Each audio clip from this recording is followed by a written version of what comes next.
दर्शकों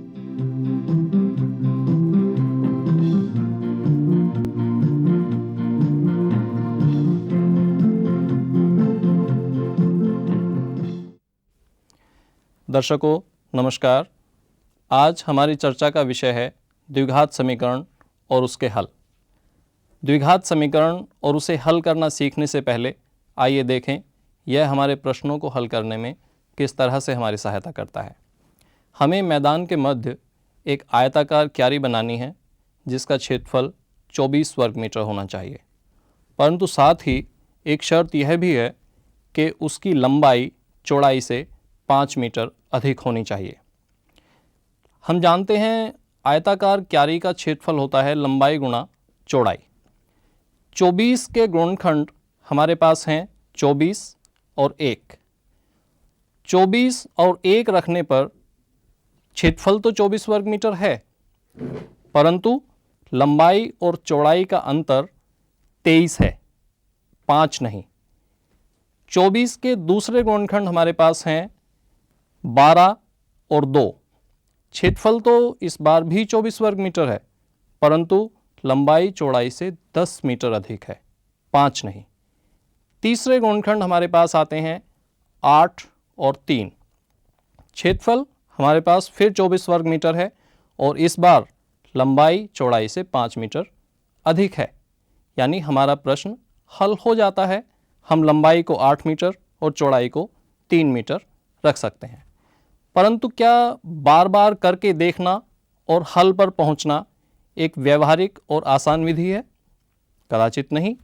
इसलिए क्यों ना एक ऐसी विधि सीखें जिससे हम एक बार कोशिश करके ही इस तरह के प्रश्नों को हल कर लें। इस विधि में हम इस प्रश्न को एक द्विघात समीकरण के रूप में लिखते हैं और फिर उसे हल करते हैं। द्विघात समीकरण को हल करना सीखने से पहले हमारे लिए यह जानना आवश्यक है कि एक द्विघात बहुपद क्या होता है। आइए एक बहुपद पर विचार करें। ये बहुपद है 2x की घात 2 जमा 3x घटा 4। इस बहुपद में x की अधिकतम घात है 2, x की घात 2 का गुणांक है 2, x का गुणांक है 3 और स्थिरांक है घटा 4। एक अन्य बहुपद पर विचार करें। यह बहुपद है x की घात 2 घटा वर्गमूल 2x। इस बहुपद में x की अधिकतम घात है 2, x की घात 2 का गुणांक है 1, x का गुणांक है घटा वर्गमूल 2। इसमें कोई स्थिरांक नहीं है, इसका अर्थ है स्थिरांक 0 है। एक अन्य बहुपद को देखिए। इस बहुपद में वर्गमूल 3x की घात 2 घटा 4, x की अधिकतम घात है 2, x की घात 2 का गुणांक है वर्गमूल 3, x का गुणांक है 0। x का गुणांक 0 है, जिसका प्रभाव आप सीधे द्विघात बहुपद में देख सकते हैं, जहां x का कोई पद नहीं है। ये जो बहुपद हमने अब तक देखे हैं, इन 3 बहुपद के उदाहरणों में प्रत्येक बहुपद में x की अधिकतम घात 2 है, प्रत्येक में x का गुणांक 0 नहीं है। आइए एक अन्य बहुपद देखें। यह बहुपद है 5x जमा 4। इस बहुपद में x की घात 2 का कोई पद नहीं है, परंतु क्या हम इसे इस तरह से भी लिख सकते हैं? 0x की घात 2 जमा 5x जमा 4। यह बहुपद एक द्विघात बहुपद नहीं है, क्योंकि इसमें x की घात 2 का गुणांक 0 है। व्यापक रूप में एक द्विघात बहुपद है ax की घात 2 जमा bx जमा c।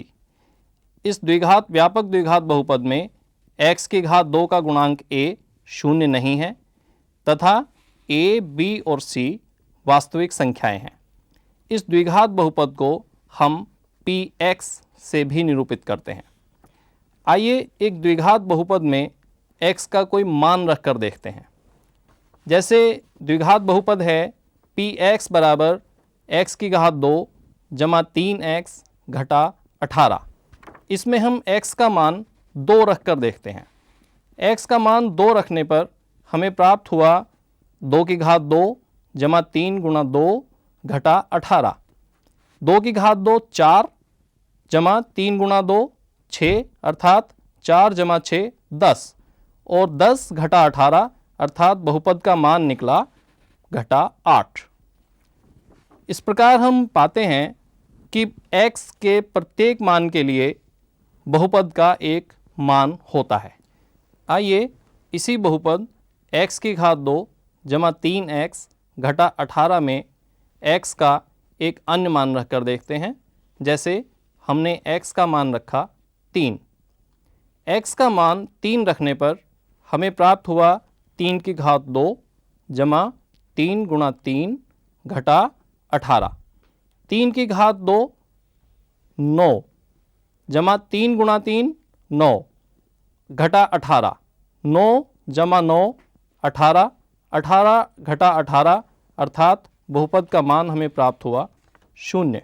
x का यह मान जो बहुपद के मान को 0 बनाता है हमारे लिए बहुत महत्वपूर्ण है। x के इस मान को जिसने बहुपद के इस मान को 0 बना दिया हम बहुपद का शून्यक कहते हैं। आइए इसी बहुपद में हम x का एक और मान रखकर देखें। जैसे हमने x का मान रखा घटा 6। बहुपद में x का मान घटा 6 रखने पर हमें प्राप्त होता है घटा 6 की घात 2 जमा 3 गुणा घटा 6 घटा 18। घटा 6 की घात 2 अर्थात 36 जमा 3 गुणा घटा 6 घटा 18 और घटा 18 अर्थात 36 घटा 36। अरे ये तो फिर 0 हो गया। क्या इसका अर्थ है कि एक द्विघात बहुपद के 2 शून्यक? हाँ, यह मान भी इसका शून्यक है। द्विघात बहुपद ax की घात 2 जमा bx जमा c में x का कोई मान जैसे अल्फ़ा रखने पर यदि बहुपद का मान 0 हो तो अल्फ़ा को द्विघात बहुपद का शून्यक कहते हैं। ध्यान रखिए अल्फ़ा एक वास्तविक संख्या है। अभी हमने देखा बहुपद x की घात 2 जमा 3x घटा 18 के लिए x के 2 ऐसे मान थे 3 और घटा 6 जिनके लिए बहुपद का मान 0 था अर्थात 3 और घटा 6 बहुपद x की घात 2 घटा 3x घटा 18 के शून्यक हैं। परंतु क्या आप कोई और शून्यक पता कर सकते हैं? नहीं, क्योंकि एक द्विघात बहुपद के अधिकतम 2 ही शून्यक संभव हैं। इसका कारण है कि एक बहुपद के अधिकतम उतने ही शून्यक संभव होते हैं जितनी उसकी अधिकतम घात होती है और क्योंकि द्विघात बहुपद में x की अधिकतम घात 2 है अतः उसके 2 ही शून्यक संभव हैं। आइए एक अन्य द्विघात बहुपद पर विचार करें। x की घात 2 घटा 2x जमा 1। आइए इस बहुपद में x का मान 1 रखते हैं। x का मान 1 रखने पर 1 की घात 2 घटा 2 गुणा 1 जमा 1। 1 जमा 1 2 2 माइनस 2 घटा 2 रखने पर बहुपद का मान 0 है, जिसका अर्थ हुआ कि x बराबर 1 बहुपद का शून्यक है। क्या आप x के मान 1 के अतिरिक्त और कोई मान पता कर सकते हैं जो इस बहुपद के मान को 0 बना दे? नहीं, इस बहुपद का केवल एक ही वास्तविक शून्यक हम प्राप्त कर सकते हैं। आइए एक अन्य द्विघात बहुपद x की घात 2 जमा 2 के शून्य ज्ञात करने का प्रयास करते हैं। x की घात 2 जमा 2 को शून्य बनाने के लिए हमें x का एक ऐसा मान चाहिए जो x की घात 2 जमा 2 को शून्य बना दे। x की घात 2 जमा 2 को शून्य बनाने के लिए हमें चाहिए कि x की घात 2 का मान घटा 2 हो। क्या x का ऐसा कोई वास्तविक मान संभव है जिसका वर्ग ऋणात्मक हो? ऐसा कदापि नहीं हो सकता कि किसी वास्तविक संख्या का वर्ग ऋणात्मक हो। क्या इसका अर्थ ये हुआ कि x की घात 2 जमा 2 का कोई वास्तविक शून्यक नहीं होगा? हाँ, ऐसा भी संभव है कि इसका कोई वास्तविक शून्यक ना हो। अतः हम इस निष्कर्ष पर पहुंचते हैं कि एक द्विघात बहुपद के अधिकतम 2 ही शून्यक होते हैं, या उसका एक ही शून्यक होता है, या ऐसा भी हो सकता है कि उसका एक भी वास्तविक शून्यक ना हो। अब एक महत्वपूर्ण प्रश्न उठता है कि हम एक द्विघात बहुपद के शून्यक कैसे ज्ञात करें। आइए दो रैखिक बहुपदों की गुणनफल करके देखते हैं।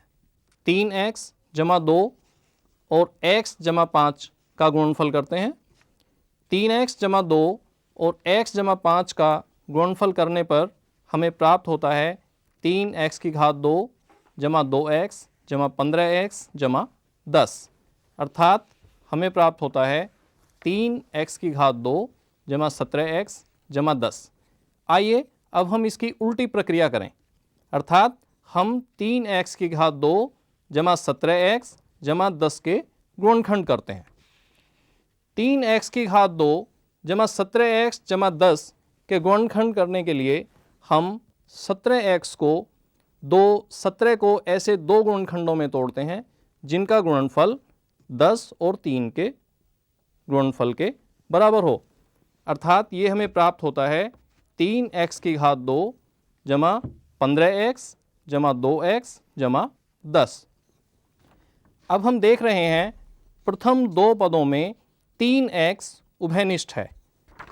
3x को उभयनिष्ठ लेने पर हमें प्राप्त होता है 3x कोष्ठक में x जमा 5। अगले दो पदों 2x और 10 में हम देख रहे हैं 2 उभयनिष्ठ है। 2 को उभयनिष्ठ लेने पर हमें कोष्ठक में मिलता है x जमा 5, अर्थात हमें 3x की घात 2 जमा 17x जमा 10 के दो रैखिक गुणनखंड प्राप्त होते हैं, x जमा 5 और 3x जमा 2। दो रैखिक बहुपदों का गुणनफल एक द्विघात बहुपद है और एक द्विघात बहुपद के गुणनखंड दो रैखिक बहुपद हैं। रैखिक बहुपदों का शून्यक निकालना हम जानते हैं, तो हम कर सकते हैं कि हम एक द्विघात बहुपद को गुणनखंड कर दो रैखिक बहुपदों में परिवर्तित करें और फिर हम उनके शून्यक ज्ञात कर लें। आइए कोशिश करते हैं। रैखिक बहुपद 3x जमा 2 को समीकरण के रूप में लिखने पर हमें प्राप्त हुआ 3x जमा 2 बराबर 0। इस समीकरण को हल करने पर x का मान हमें प्राप्त होता है घटा 2/3। आइए x के इस मान को बहुपद 3x जमा 2 में रख कर देखते हैं। x का मान घटा 2/3 रखने पर हमें प्राप्त होता है 0। अतः निष्कर्ष निकला कि समीकरण को हल करने से प्राप्त अज्ञात राशि का मान उस बहुपद का शून्यक होता है। तो आइए पहले हम द्विघात बहुपद को द्विघात समीकरण में परिवर्तित करें और फिर उसे हल कर हम उस द्विघात बहुपद के शून्य ज्ञात करें। परंतु इससे पहले हम ये तो जानें कि एक द्विघात समीकरण क्या होती है, उसके मूल अर्थात उसके हल क्या होते हैं। यदि Px एक द्विघात बहुपद है तब Px बराबर 0 या ax की घात 2 जमा bx जमा c बराबर 0 को द्विघात समीकरण कहते हैं। जहाँ ध्यान रहे x की घात 2 का गुणांक अर्थात a शून्य नहीं है। इसी प्रकार यदि अल्फ़ा बीटा द्विघात बहुपद ax की घात 2 जमा bx जमा c के शून्यक हों तो अल्फ़ा बीटा को द्विघात समीकरण ax की घात 2 जमा bx जमा c के मूल कहते हैं। द्विघात समीकरण को हल करने के लिए हम उसमें निहित द्विघात बहुपद के गुणनखंड करेंगे तथा गुणनखंडों से प्राप्त रैखिक बहुपदों के शून्यक ज्ञात कर हम द्विघात समीकरण के हल ज्ञात करेंगे। x की घात 2 घटा 3x घटा 10 बराबर शून्य को हल करने के लिए हम x की घात 2 घटा 3x घटा 10 के गुणनखंड करेंगे। इस प्रकार के द्विघात बहुपदों का गुणनखंड आप पहले भी कर चुके हैं। इसके लिए हमें घटा 3 को ऐसे दो भागों में तोड़ना होगा जिनका योगफल तो घटा 3 ही हो परंतु उनका गुणनफल घटा 10 हो। घटा 3 के ऐसे दो भाग हमें प्राप्त होते हैं घटा 5 और जमा 2 अर्थात हम घटा 3x को घटा 5x जमा 2x के रूप में लिखते हैं। अब हम देख रहे हैं प्रथम दो पदों में x उभयनिष्ठ है। इन पदों में से x को उभयनिष्ठ लेने पर हमें कोष्ठक में प्राप्त होता है x घटा 5। अगले दो पदों में हम देख रहे हैं 2 उभयनिष्ठ है और 2 को उभयनिष्ठ लेने पर हमें कोष्ठक में प्राप्त होता है x घटा 5। अब इन दो पदों में हम स्पष्टतः देख रहे हैं कि x घटा 5 उभयनिष्ठ है। x घटा 5 को उभयनिष्ठ लेने पर हमें कोष्ठक में प्राप्त होता है x और जमा 2 अर्थात हम x की घात 2 घटा 3x घटा 10 को x घटा 5 और x जमा 2 के गुणनफल के रूप में लिख सकते हैं। अब इन दो रैखिक बहुपदों x घटा 5 और x जमा 2 का गुणनफल शून्य होने के लिए आवश्यक है कि या तो x घटा 5 का मान शून्य हो या x जमा 2 का मान शून्य हो या इन दोनों का मान शून्य हो। x घटा 5 अगर शून्य है तो x का मान हमें प्राप्त होता है 5। अगर x जमा 2 शून्य है तो हमें x का मान प्राप्त होता है घटा 2। x के इन मानों को हम द्विघात समीकरण के मूल कहते हैं या सामान्य भाषा में हम इन्हें द्विघात समीकरण का हल भी कहते हैं। आइए इसी विधि जिसे हम द्विघात समीकरण हल करने की गुणनखंड विधि कहते हैं से कुछ अन्य द्विघात समीकरणों को हल करने की कोशिश करते हैं। जैसे द्विपद 2x की घात 2 घटा 9x जमा 10 के गुणनखंड करने के लिए हमारे लिए यह आवश्यक है कि हम घटा 9x को ऐसे दो भागों में तोड़ें जिनका योगफल तो घटा 9 ही हो परंतु उनका गुणनफल 20 हो। घटा 9 के ऐसे दो भाग हमें प्राप्त होते हैं घटा 5 और घटा 4 अर्थात हम घटा 9x को घटा 4x घटा 5x के रूप में तोड़कर लिख सकते हैं। अब हम देख रहे हैं प्रथम दो पदों में 2x उभयनिष्ठ है। 2x को उभयनिष्ठ लेने पर कोष्ठक में हमें प्राप्त होता है x घटा 2। अगले दो पदों में अर्थात घटा 5x जमा 10 में घटा 5 को उभयनिष्ठ लेने पर हमें कोष्ठक में प्राप्त होता है x घटा 2 और बहुत अधिक स्पष्ट है कि इन दोनों पदों में कोष्ठक में x घटा 2 उभयनिष्ठ है। x घटा 2 को उभयनिष्ठ लेने पर हमें इस द्विघात बहुपद के गुणनखंड प्राप्त होते हैं 2x घटा 5 और x घटा 2 अर्थात 2x की घात 2 घटा 9x जमा 10 को हम 2x घटा 5 और x घटा 2 के गुणनफल के रूप में लिख सकते हैं। 2x घटा 5 और x घटा 2 का गुणनफल शून्य होने के लिए आवश्यक है कि या तो 2x घटा 5 का मान शून्य हो या x घटा 2 का मान शून्य हो। 2x घटा 5 बराबर शून्य होने पर हमें x का मान प्राप्त होता है 5/2, और अगर x घटा 2 बराबर शून्य है तब x का मान प्राप्त होता है 2। अर्थात समीकरण 2x की घात 2 घटा 9x जमा 10 बराबर शून्य के मूल हैं x बराबर 5/2 या x बराबर 2। अरे, इस समीकरण में तो स्थिरांक ही नहीं है और समीकरण भी द्विघात समीकरण है, इसको कैसे हल करें? परंतु इसे हल करना तो और भी आसान है, क्योंकि हमें तो फिर वही यानी इस द्विघात बहुपद के गुणनखंड ही तो करने हैं, और हम देख रहे हैं कि इन दोनों में x उभयनिष्ठ है। x को उभयनिष्ठ लेने पर हमें दो गुणनफल एकदम प्राप्त हो जाते हैं, x और कोष्ठक में 2x घटा 7। अब इन दोनों का गुणनफल शून्य होने के लिए ये ज़रूरी है कि या तो x का मान शून्य हो या 2x घटा 7 का मान शून्य हो। x बराबर शून्य है तो ये शून्य है ही, और अगर 2x घटा 7 शून्य है तब हमें x का मान प्राप्त होता है 7/2। अर्थात द्विघात समीकरण 2x की घात 2 घटा 7x बराबर शून्य के दो मूल प्राप्त होते हैं, x बराबर 0 और x बराबर 7/2।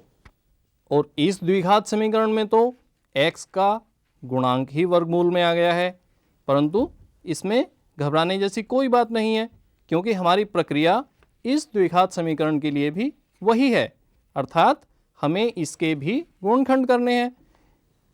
परंतु हमें 5 वर्गमूल 3 को ऐसे दो भागों में तोड़ना होगा जिनका गुणनफल 6 गुणा 2 अर्थात 12 हो और उनका योगफल 5 वर्गमूल 3 हो। जरा सोचिए, यह थोड़ा सा मुश्किल तो है पर आप कर सकते हैं। 5 वर्गमूल 3 के ऐसे दो भाग हैं, 4 वर्गमूल 3 और वर्गमूल 3।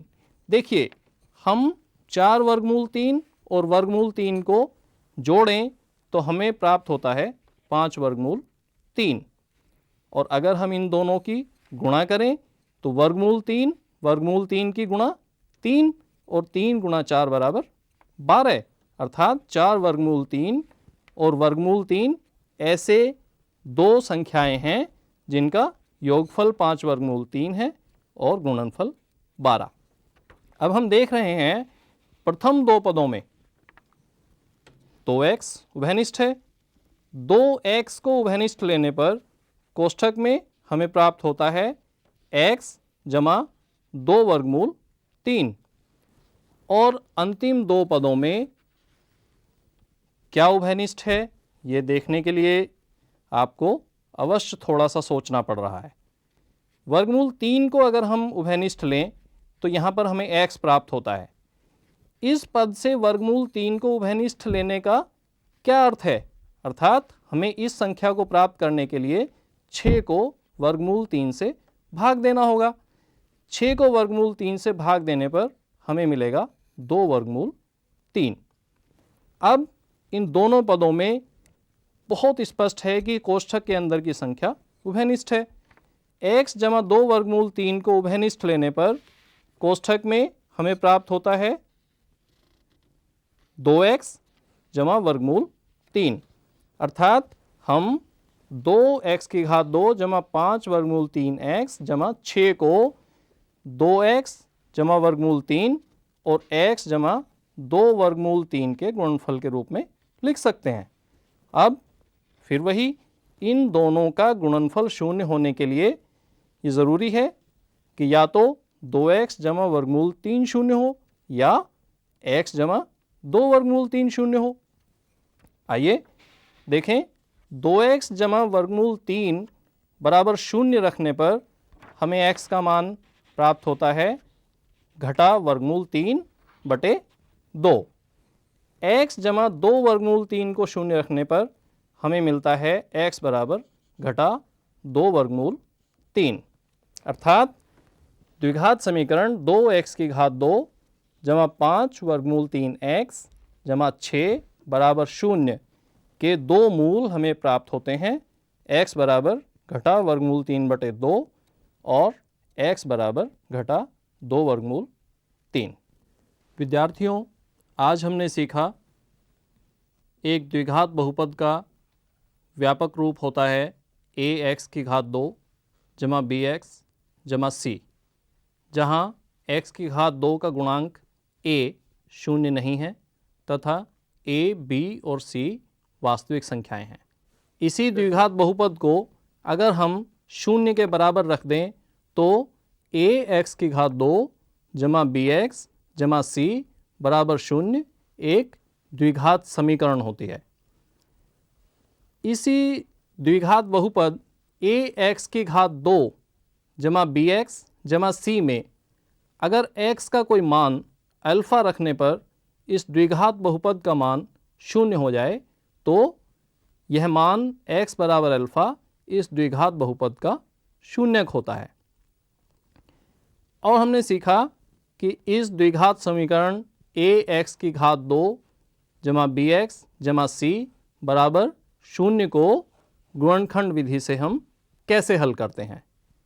इसके लिए हम इसके मध्य पद को दो पदों में तोड़कर उसके गुणनखंड प्राप्त करते हैं और फिर इन रैखिक बहुपदों को रैखिक समीकरण में परिवर्तित कर x के मान ज्ञात करते हैं। x के ये मान ही हमारी द्विघात समीकरण के हल या द्विघात समीकरण के मूल होते हैं। परंतु क्या प्रत्येक द्विघात बहुपद का गुणनखंड करना इतना आसान होता है? कभी कभी तो यह बहुत ही मुश्किल हो जाता है।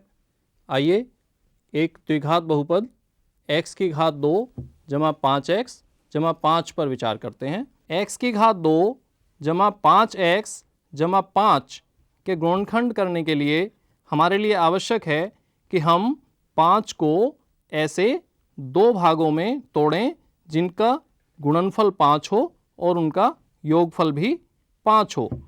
5 के दो गुणनखंड हमें प्राप्त होते हैं घटा 5 और घटा 1।